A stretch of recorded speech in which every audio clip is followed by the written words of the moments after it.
د امو سیند د څنډو د تحکیماتو رئیس د امو سیند د روانو چارو څخه د لیدنې په موخه د بلخ شورتېپې ولسوالۍ ته سفر درلود. نوموړی وایي د امو سیند د څنډو د بیړنیو تحکیماتو چارې اوس مهال په څلورو ولایتونو کې 80 سلنه مخته تللي او د سیند څنډو پرتو اوسیدونکو د شته زیانونو مخه نیول شوي. نوموړي ویل د امو سیند د څنډو بنسټیزو تحکیماتو لپاره 262 میلیونه افغانۍ ځانګړې کړي چې په نږدې راتلونکي کې به چارې پیل شي. 1901 کې 100 میلیونه پیسې حواله شوې وي.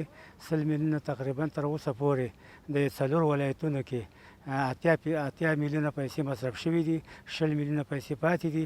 په دې 60 میلیونو کې دا باقي چې کوم کار پاتې دی دا به تکمیل شي او د 14 چې دی هغه 262 میلیونه دي.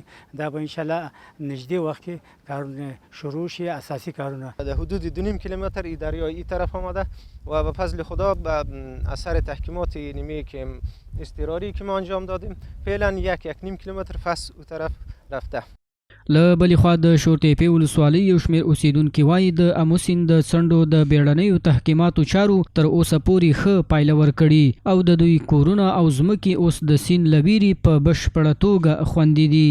اول خود مردم اینجا کار بر دلش نمیچسبید، دلسرد بود.